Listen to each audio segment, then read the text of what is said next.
Dengar tidak saya bicara dari tadi? Aduh, kenapa dia bilang saya mute ya?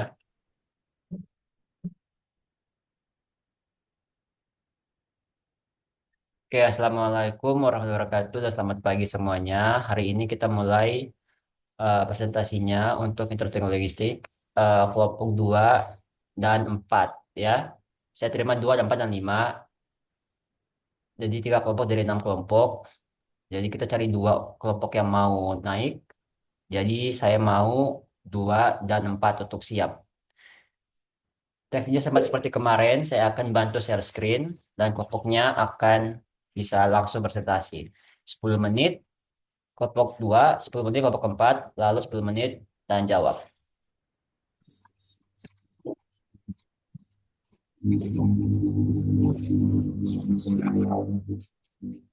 Kelompok 2 ada siapa di sini?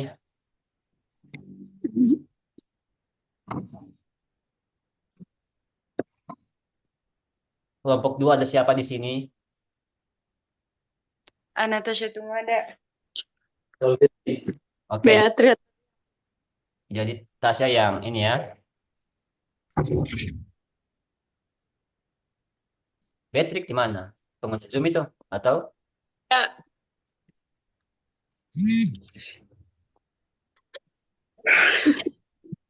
Oke, Astaga.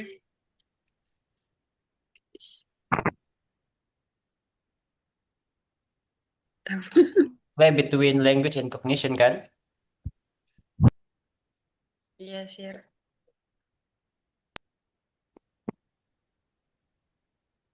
Hmm.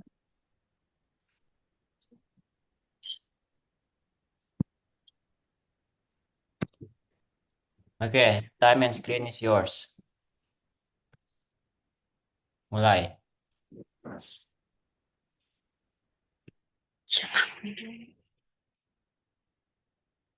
Theoretical approaches to language and cognition.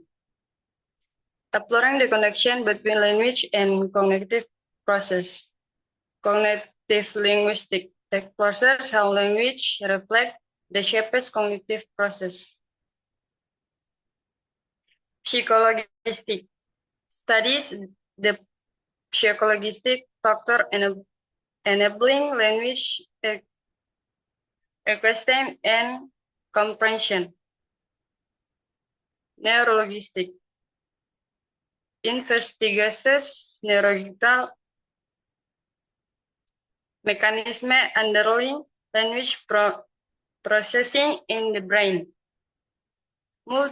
Multidisciplinary perspective. These frameworks of alpha and diversity viewpoint on the interplay between language and connection.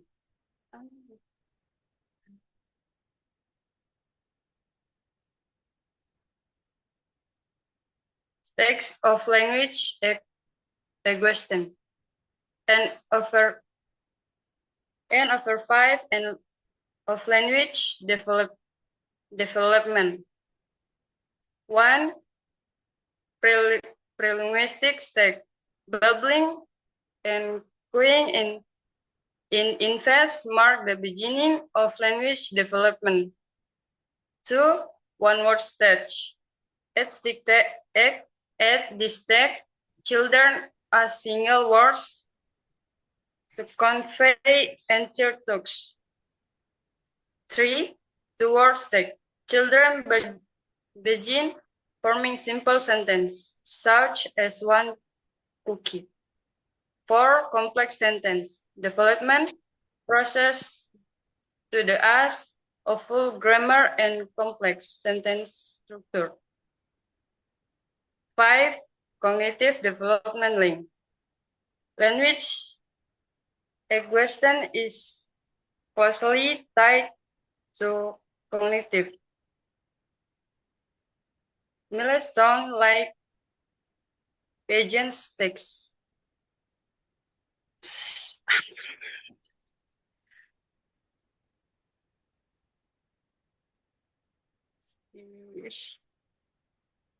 empirical evidence on language and cognitive function. Insight from case studies. Case studies 1, aphasia and cognition. Individual with aphasia show significant language impairment impacting cognitive abilities. Case study 2, bilingual advantage. Bilingual individual exhibit and cantate executive function and cognitive flexibility. Case study 3, vocabulary and performance. Research link vocabulary knowledge to cognitive performance in children.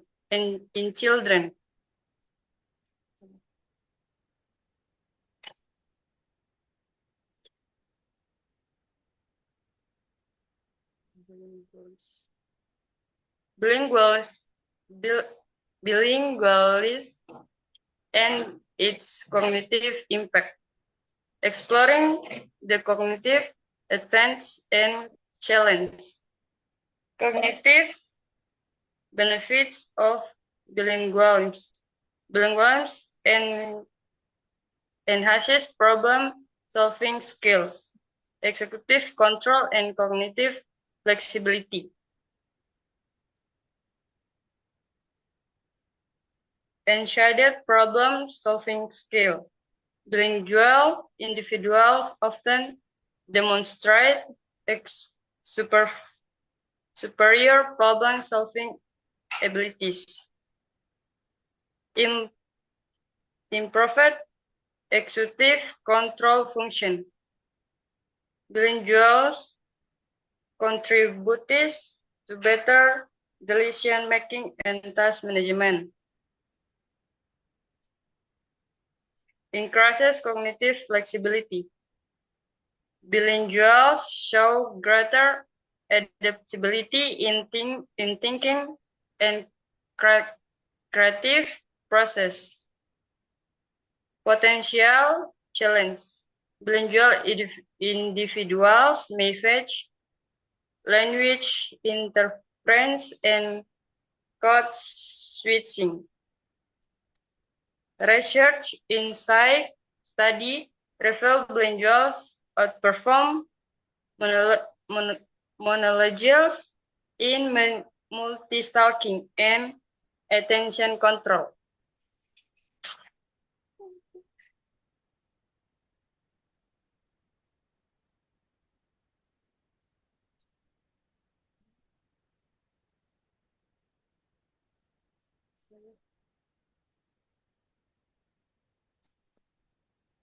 Language development.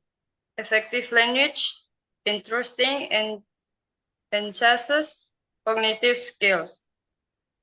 Fostering deeper understanding.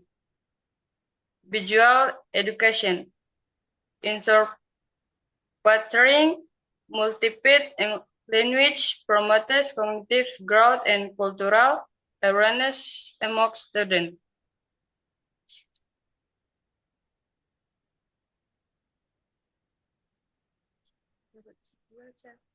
Critical thinking. Encouraging verbal expression and debate sharpens cognitive abilities and learning, leading to better problem solving. Critical evaluation strategies for education to integrate language learning with cognitive development are essential for student success.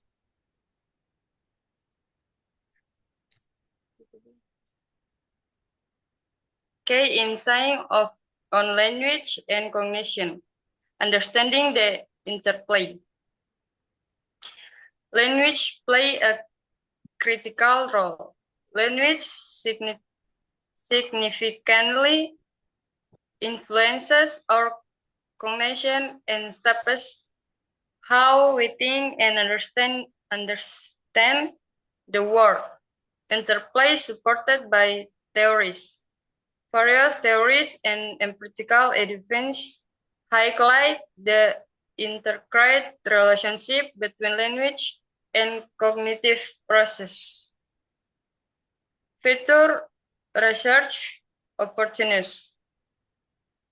There is a need to explore the language cognition relationship in diverse language, the cultural context.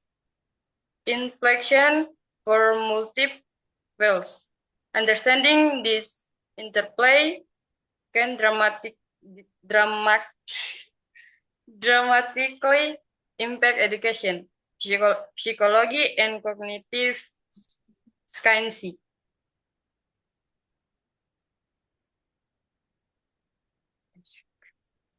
Ensugarment for exploration.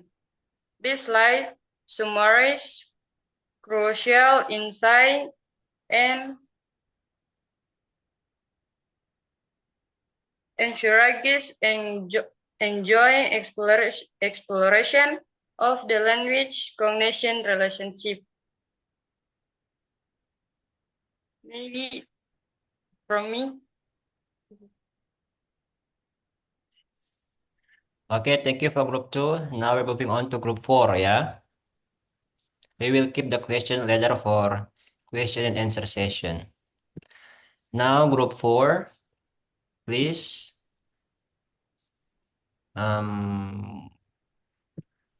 Okay, time and screen is yours.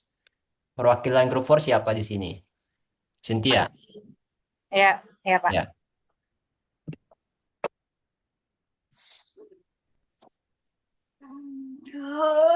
Astagfirullahaladzim.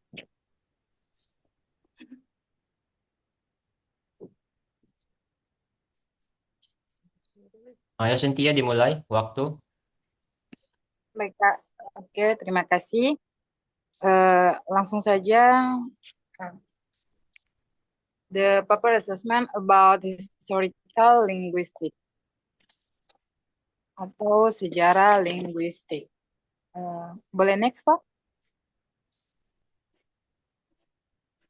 Ke chapter 1 aja. Oke. Historical linguistics, the study of language change, is the oldest subfield of modern linguistics. Historical linguistics in the 1990 country was a major force behind the growth of science chronic linguistics in the 20th. Jadi sejarah linguistik atau studi tentang perubahan bahasa merupakan subbidang linguistik modern yang tertua.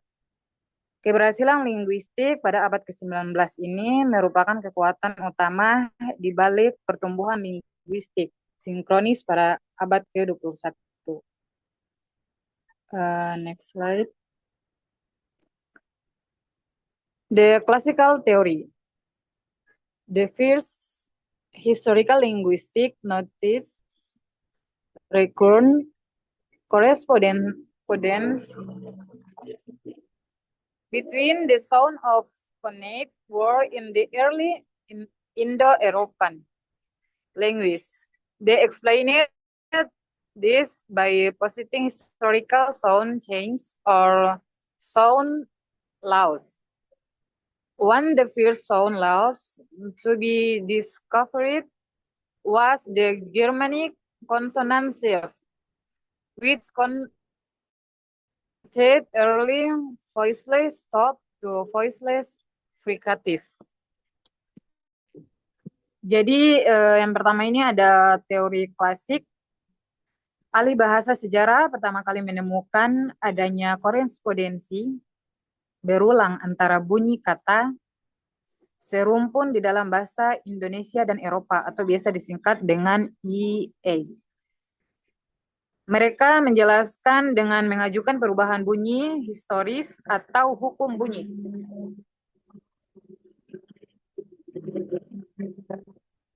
Hukum bunyi pertama yang ditemukan adalah pergeseran konsonan Jermanik yang mengubah konsonan henti tak suara sebelumnya menjadi konsonan friaktif tak suara.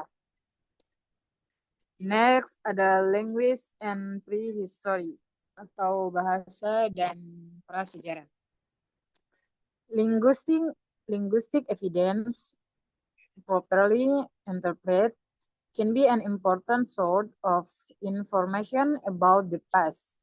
Even even if we knew nothing about European history, the number and range of French loanwords and English would suggest, and even like the Norman conquest of 1066, which exposed England to Francophone domination for more than two countries.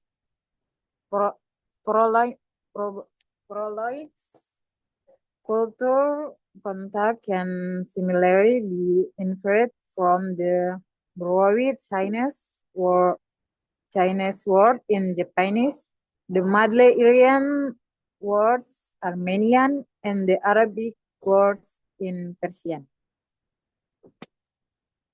Next.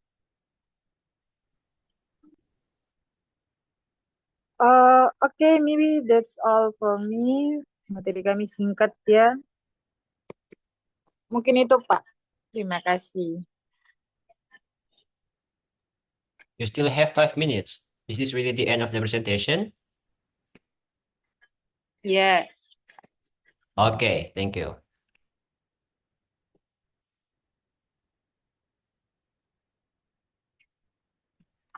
Saya lupa terus mau unmute ini.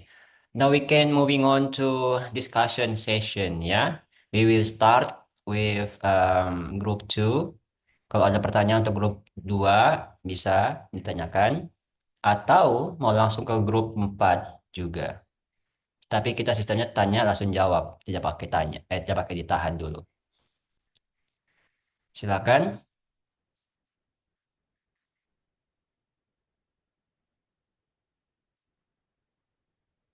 Kalau tidak ada pertanyaan saya akan tanya ya.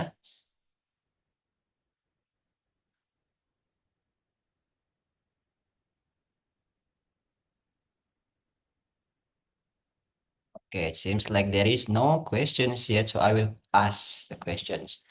Untuk kelompok 2, my questions is, please give me one example from your life experience how being bilingual or multilingual can actually help you in terms of cognitive process.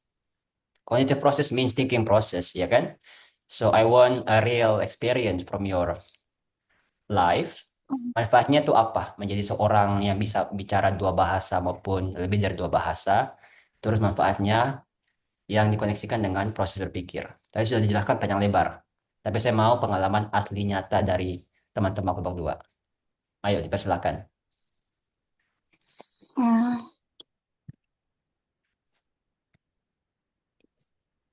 Sir, Sir, pertanyaan masih kayak bagaimana sih? Duh, masih Apa manfaatnya bisa bicara dua bahasa atau lebih dari dua bahasa menurut pengalaman nyata teman-teman kelompok 2? boleh langsung dijawab, Sir? Iya, memang harus langsung dijawab.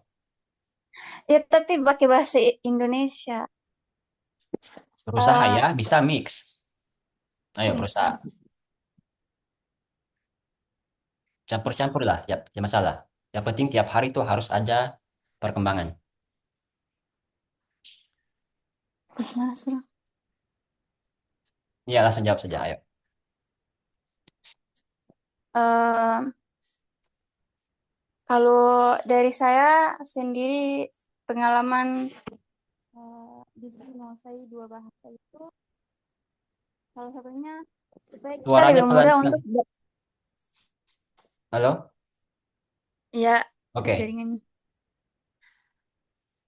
Eh, kalau dari saya eh, ketika kita memahami dua bahasa itu, manfaatnya agar kayak macam lebih mudah untuk berinteraksi dengan seseorang yang,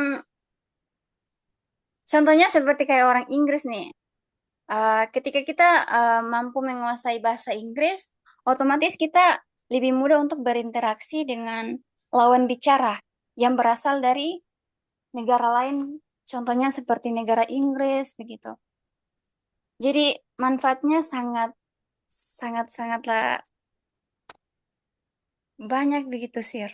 Iya, oke. Jadi yang saya mau sini adalah jawaban sesuai dengan pengalaman pengalaman sendiri gitu, supaya bisa langsung lebih kontekstual.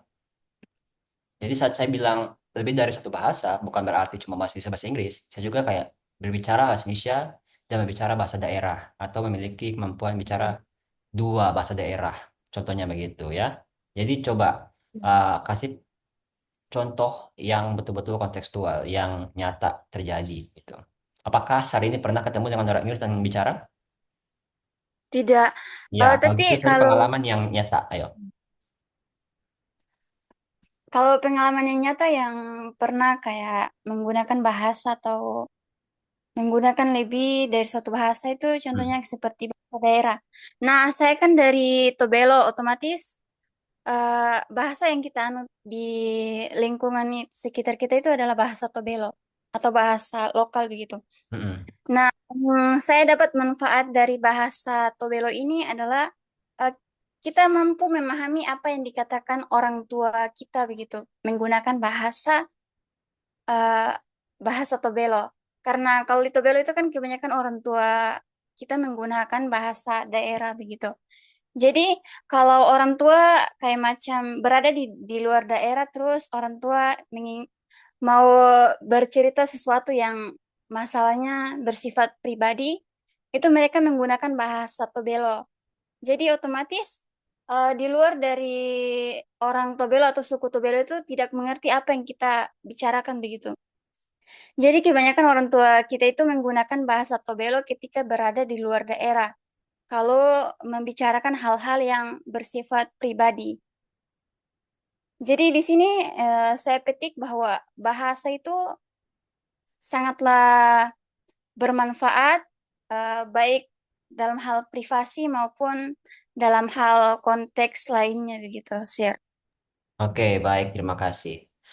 Em, Jawabannya bagus sekali ya, langsung dikaitkan dengan pengalaman nyata, jadi supaya semua orang bisa relate gitu, semua orang bisa merasa apa ya, termasuk dan juga nyambung dengan pengalaman-pengalaman tersebut. Itu yang saya bilang yang kontekstual.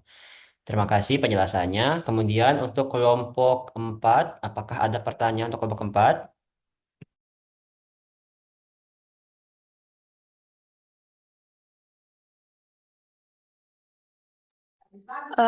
Saya Sir yang mau bertanya di kelompok keempat. Ayo langsung saja. Eh,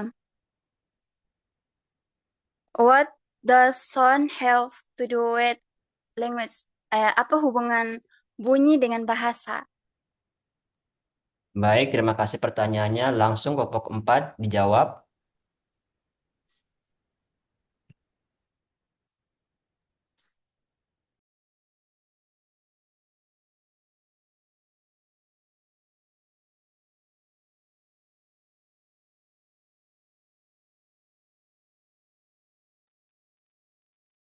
Kelompok 4, nah, Sorry, please.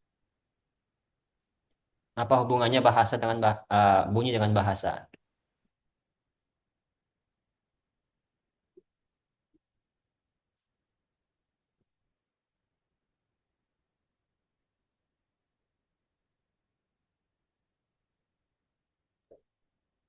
Zoom meeting ini terbatas ya, jadi mohon lebih cepat menjawabnya.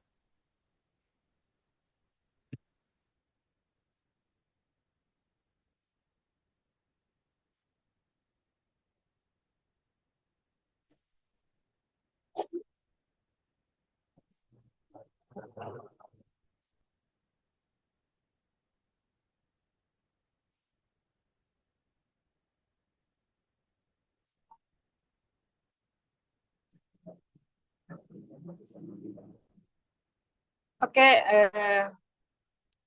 saya akan sedikit menjawab pertanyaan dari Salini.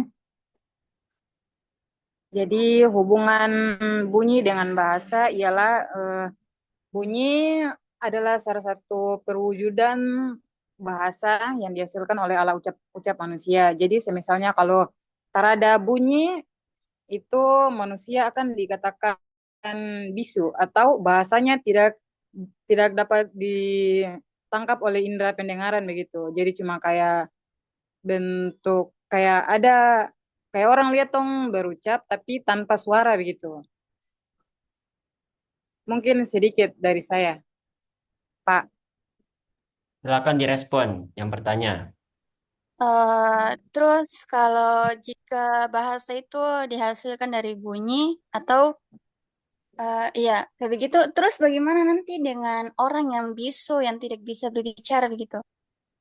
Ataupun dengan orang yang tuh tidak bisa mendengar apa itu bunyi? Iya, makanya itu kalau untuk orang yang bisu itu kan ada yang namanya bahasa isyarat tuh. Jadi tidak hanya melalui bunyi, tapi bisa juga melalui gerakan begitu. Yang orang yang bersangkutan yang dikatakan bisu itu bisa memahami apa yang kita ucapkan melalui body language. Maybe that's for me. Masih ada respon dari Sarini? Hmm. Oh, berarti tidak selamanya bahasa itu eh, dikaitkan dengan bunyi atau? Ya, Oke. Jadi bahasa itu kan ada banyak ya. Untuk orang yang memiliki panca indera yang lengkap, kita bisa mengakses semuanya. Kita bisa dengar, kita bisa lihat. Untuk orang yang tidak bisa bicara, mereka bisa pakai bahasa tadi, sign language. Yang pakai gerakan tangan itu, gerakan tangannya itu menunjukkan abjad, menunjukkan kata-kata. Kemudian orang yang tidak bisa melihat, mereka bisa pakai braille, ya. Jadi kayak tangan mereka tuh meraba-raba sesuatu, dan itu tuh adalah kata-kata. Nah, mereka bisa pakai itu. Jadi bahasa tuh ada banyak sekali bentuknya ya untuk manusia-manusia yang punya akses dan beruntung punya panca indera lengkap maupun untuk teman-teman yang memiliki kekurangan di panca indera tertentu. Oke, diskusi yang baik sekali. Ya.